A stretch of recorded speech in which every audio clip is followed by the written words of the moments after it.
टीएसबीसी में आपका स्वागत है। टीएसबीसी सब्सक्राइब, लाइक और कमेंट है ना। यूट्यूब पे हम लोग का चैनल है, ऐप भी है प्ले स्टोर पे, तो आप लोग उसको डाउनलोड करो। आज हम लोग pair of linear equation in two variable पढ़ेंगे। तो pair of linear equation in two variable class 10। देखो इधर, इसमें हम लोग को बेसिकली आज हम लोग इंट्रोडक्शन जानेंगे और उसके बाद से नेक्स्ट वीडियो में जब हम बनाएंगे तो वहाँ पे आप लोगों को क्वेश्चंस हम डिस्कस करेंगे। तो सिंपली आज हम लोग इंट्रोडक्शन जानेंगे pair of linear equation in two variable. Pair of linear equation in two variable समझ लाना आगे क्या है यार। तो देखो pair of linear equation in two variable क्या है। तो इसमें सिंपली हमारे पास एक इक्वेशन होता है ax प्लस में by और प्लस में c इक्वल टू में 0। ये हमारे पास इक्वेशन है pair of linear equation in two variable का। यहाँ x में पावर 1 और y में पावर 1, इसलिए इसको लीनियर बोला जाता है। जब डिग्री 1 रहता है तो क्या बोला जाता है, इसको लीनियर बोला जाता है। और यहाँ पे जो कोफिशिएंट है x का a, y का b और a c है ना यार। तो a b c जो है ये हमारे नंबर्स होते हैं, रियल नंबर्स होते हैं। ए बी सी क्या होते हैं, रियल नंबर्स होते हैं। यहाँ ए की वैल्यू 0 नहीं हो सकता है और बी की वैल्यू 0 नहीं हो सकता है। अगर आप लोग ऐसा कर दोगे, मान लो ए की वैल्यू 0 कर दे तो 0 इंटू एक्स, यानी एक्स का टर्म क्या हो जाएगा, 0 हो जाएगा, केवल सिंगल वेरिएबल बचेगा। या बी 0 कर दोगे तो वाई गायब, केवल सिंगल वेरिएबल एक्स बचेगा। इसलिए ए की वैल्यू 0 और बी की वैल्यू 0 नहीं हो सकता है। ठीक है, चलो और इसमें सीखते हैं। तो इसमें कितने वेरिएबल होते हैं, 2 वेरिएबल होते हैं। एक एक्स वेरिएबल है और एक क्या है, वाई वेरिएबल है ना। ये एक्स वेरिएबल और एक वाई वेरिएबल, इसलिए टू वेरिएबल बोला जाता है। लीनियर क्यों बोला जाता है, पावर कितना है, 1 है। इक्वेशन क्यों बोला जाता है, किसके इक्वल किया गया है, यहाँ पे 0 के इक्वल किया गया है, इसलिए linear equation in two variable है ना। अब देखो इधर, इसमें हम लोग अब ये सीखेंगे यार कि जो भी हमारा स्टैंडर्ड इक्वेशन होता है, स्टैंडर्ड इक्वेशन वो इस फॉर्म का होता है, ax plus b y plus c equal to 0। आप लोग को ना यार कभी कोई पूछे कि pair of linear equation in two variable का इक्वेशन बताओ, तो डायरेक्ट आपको ये लिखना है ax plus b y plus c equal to में 0। x और y क्या है, वेरिएबल है। a b c क्या है, कांस्टेंट है, रियल नंबर है। और a की वैल्यू 0 नहीं हो सकता और b की वैल्यू 0 नहीं हो सकता है। तो इस इक्वेशन को बता देना है। अगर हम आपको इसका एग्जाम्पल दिखाएं, एग्जाम्पल, तो एग्जाम्पल देखो यार, 2x प्लस में 3y और प्लस में 5 इक्वल टू में 0 एग्जाम्पल है। या कुछ भी लिख सकते हो, 3x माइनस का 5y माइनस का 6 इक्वल टू में 0, या x plus y equal to में 0, है ना। तो ये सब pair of linear equation in two variable के एग्जाम्पल्स है। अब देखो इधर, चूंकि हम लोग यार इसमें बस रिवीजन कर रहे हैं, ये मान के चले आप लोग पढ़ चुके होंगे अपने स्कूल में एक बार, तो इस जस्ट आपको हम रिवाइज करा रहे हैं, तो थोड़ा चीजें फास्ट रहेंगी, है ना, मैनेज करना है। तो हमारे पास आ गया pair of linear equation in two variable. हमको मालूम चल गया ax plus b y plus c को इक्वल टू 0 को हम लोग बोलते हैं pair of linear equation in two variable. मतलब जो भी हमको इक्वेशन मिलेगा सब इसी की तरह मिलेगा। और सुनो, इसका जो ग्राफ बनाएंगे ना यार, ग्राफ बनाया जाए, इसका ज्योमेट्री बनाया जाता है, तो हमेशा हमको एक स्ट्रेट लाइन मिलता है। क्या मिलता है, स्ट्रेट लाइन, ऐसे मिलेगा लाइन की तरह। ठीक, चाहे लाइन ऐसे होंगी चाहे लाइन ऐसे होंगी। तो ग्राफ इसका क्या होता है, स्ट्रेट लाइन। क्या होता है, स्ट्रेट लाइन। आप लोग इसको याद रखना कि pair of linear equation in two variable का जो ग्राफ होता है वो स्ट्रेट लाइन होता है ना। अब सुनो, इसमें ना 3 चीजें होती है। जैसे 3 चीजें होने का मतलब क्या है कि pair of linear equation in two variable को हम कब सॉल्व कर सकते हैं, कंडीशन होता है कि इसको हम कब सॉल्व कर सकते हैं। तो इसका कंडीशन देख लेते हैं। 3 कंडीशन होता है। देखो हम यहाँ पे लिख रहे हैं फर्स्ट, सेकेंड और थर्ड, और यहाँ पे 2 इक्वेशन ले रहे हैं। हमारे पास इक्वेशन, फर्स्ट इक्वेशन है a1x प्लस b1y और प्लस में c1 इक्वल टू में 0, और सेकेंड इक्वेशन है a2x plus b2y plus c2 equal to में 0। यहाँ पे हम 2 लाइन का इक्वेशन लिए, 2 इक्वेशन लिए, a1x b1y plus c1 equal to 0, a2x plus b2y plus c2 equal to में 0। 2 इक्वेशन हमारे पास है। अब ये 2 इक्वेशन कब सॉल्व हो पाएंगे और कब सॉल्व नहीं हो पाएंगे, इसका मतलब कब हमको आंसर मिलेगा और कब हमको आंसर नहीं मिलेगा, इसके हम कंडीशन देखेंगे। तो कंडीशन आप यहां पे देखो, पहला हमारा फर्स्ट कंडीशन है, अगर a1 by a2 equal to not equal to b1 by b2, a1 by a2 not equal to b1 by b2। दूसरा कंडीशन देखो, a1 by a2 equal to b1 by b2 और not equal to क्या रहेगा, c1 by c2। तीसरा condition ये है, तीनों आपस में equal, a1 by a2 equal to b1 by b2 equal to में c1 बाई c2, तीनों आपस में क्या हो जाए, इक्वल हो जाए। तो देखो जब हमारे पास आता है a1 by a2 not equal to b1 by b2, इस केस में हम लोग बोलते हैं हमको यूनिक सोल्यूशन मिलेगा। कैसा सोल्यूशन मिलेगा? यूनिक सोल्यूशन मिलेगा। यूनिक का मतलब होता है वन, केवल एक आंसर मिलेगा। इस कंडीशन में हमें बोलेंगे हमको नो सोल्यूशन, कोई सोल्यूशन नहीं मिलेगा, नो सोल्यूशन मिलेगा। इस कंडीशन में बोलेंगे हमको इनफाइनाइट सोल्यूशन मिलेगा। कितना सोल्यूशन मिलेगा? इनफाइनाइट सोल्यूशन मिलेगा। अब देखो इसको याद करने का तरीका, यूनिक सोल्यूशन, इसका अगर हम ग्राफ बनाए ना तो आपको याद हो जाएगा। अभी हम बताए थे इसका जो ग्राफ बनता है वो लाइन बनता है। क्या बनता है? लाइन।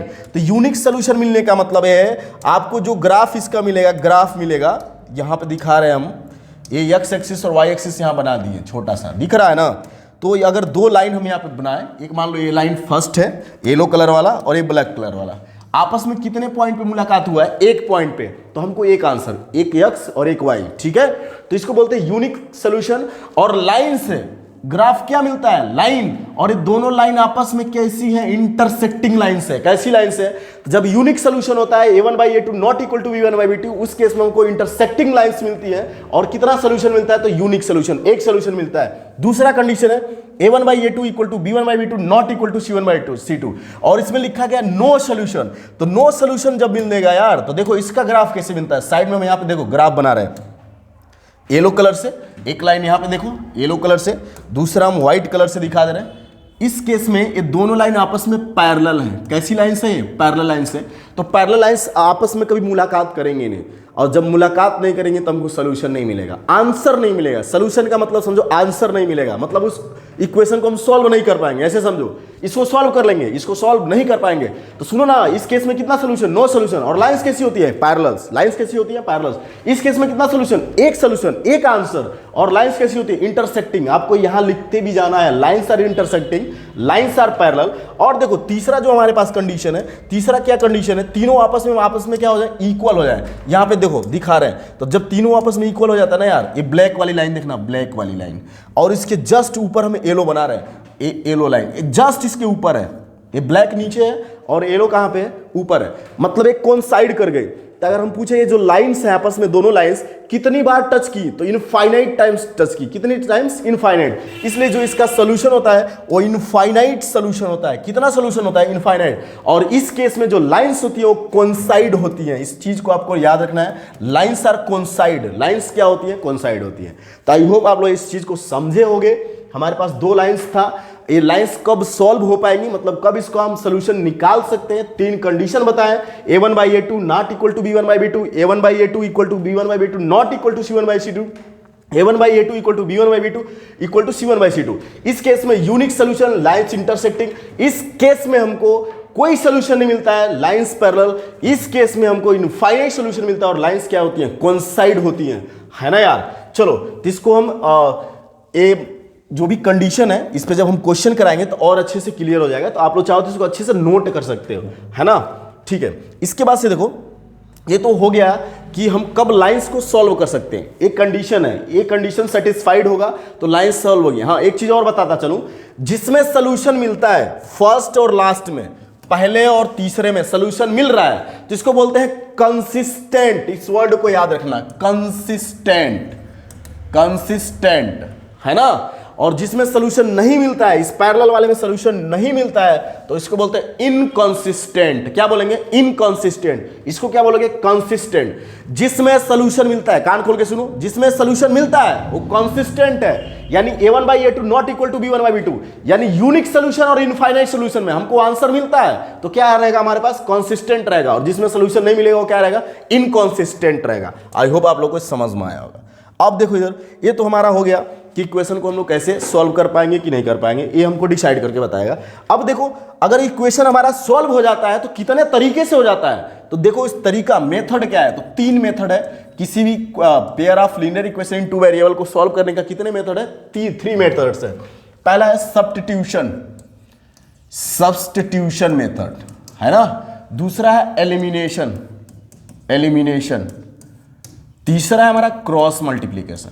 जस्ट आपको हम ओवरव्यू दे रहे हैं, हम सारा क्वेश्चन इस पे लगाएंगे, सब्स्टिट्यूशन से लगाएंगे, एलिमिनेशन से लगाएंगे और क्रॉस मल्टीप्लिकेशन। तो सब्स्टिट्यूशन में क्या होता है, एक बार हमको बता दें। आपको दो इक्वेशन दिया रहेगा, x + y = 5 और x - y = मैं मान लेते कुछ भी यार रैंडम ले लिए 7। अब सब्स्टिट्यूशन मेथड में आपको क्या करना है, एक जगह से वैल्यू निकालना है, यानी आप x की वैल्यू चाहो तो निकाल लो y के टर्म में, या y की वैल्यू चाहो तो x के टर्म में निकाल लो, और यहां से वैल्यू निकाल के, जैसे एग्जांपल के तौर पे हम कहें x की वैल्यू अगर कैलकुलेट करो तो 5 माइनस क्या आएगा y, ये हमारे पास x की वैल्यू आ गया है, इस x की वैल्यू को उठा के सेकेंड इक्वेशन में रख देना है। तो सेकेंड इक्वेशन में रखोगे ना तो पूरा का पूरा y टर्म में मिलेगा, और y टर्म को हम लोग आराम से सॉल्व कर लेंगे, y की वैल्यू आ जाएगा, फिर y की वैल्यू यहाँ उठा के रख देंगे, x की वैल्यू आ जाएगा। सब्स्टिट्यूशन का मतलब होता है प्रतिस्थापन। प्रतिस्थापन का मीनिंग कि दूसरे के जगह पे, किसी एक के जगह पे दूसरे को रखना। जैसे यहाँ पे देखो, हमें यहाँ पे x था, एक जगह सॉरी x की वैल्यू निकाले और सेकंड में क्या कर दिए, x की जगह पे रख दिए, प्रतिस्थापन, उसके स्थान पे रख दिए, उसके स्थान पे क्या रखे, y के टर्म में वैल्यू रख दिए। समझ में आया? तो इसको बोलते हैं सब्स्टिट्यूशन। दूसरा हमारा एलिमिनेशन। एलिमिनेशन हम सिंपल करते क्या है, कोफिशिएंट को इक्वल करते हैं, मतलब या तो x के कोफिशिएंट को आप इक्वल करो या तो y के कोफिशिएंट को इक्वल करो, ठीक। तीसरा हमारा होता है क्रॉस मल्टीप्लिकेशन। तो क्रॉस मल्टीप्लिकेशन में हम करते क्या है, x के नीचे फिर y के नीचे और 1 के नीचे यहां लिखते हैं BC माइनस BC, फिर CA माइनस CA, और यहां लिखते हैं AB माइनस AB।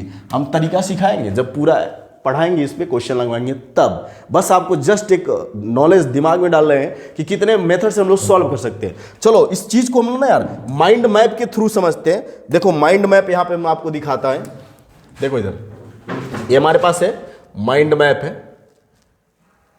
चलो जितना कुछ पढ़ाया हूं सारा का सारा इसमें दिया हुआ है।